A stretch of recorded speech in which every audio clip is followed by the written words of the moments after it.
I used to think that success in business was only about strategy, the perfect offer, the right marketing, the best sales funnel. But the longer I've been in business, the more I realize that it's not just about the doing, it's a lot about the being. Some of the most successful entrepreneurs built their businesses not by following a step-by-step plan, but by following and trusting in their gut. I was listening to a really interesting podcast recently with this entrepreneur, Suzy Batiz. She was telling her story how she had already been bankrupt twice and had sworn off business altogether.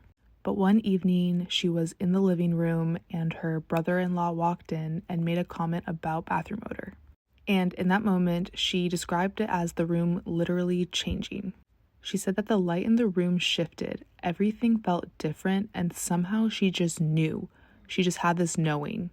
She knew that she had been given something big. That idea became Poo-Pourri, a $500 million brand built on intuition and energy.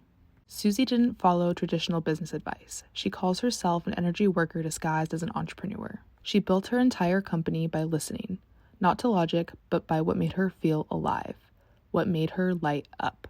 I've been thinking about that a lot, especially as I build my new design studio. Reflecting back on my past business decisions, the best ones that I ever made weren't just ones that looked good on paper, they were the ones that felt right. They were the ones that made my whole body say yes before my brain could even catch up. Because business isn't just about what you do, it's about who you are when you do it. It's about trusting yourself enough to move even when you don't have all the answers yet.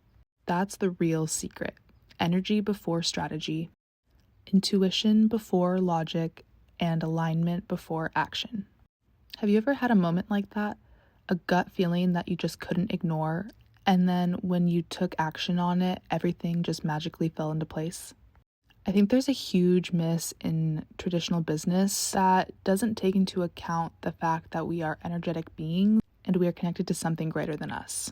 And when we tune into this energy, this universal intelligence, and tune into ourselves and our body and our connection to that, magic happens.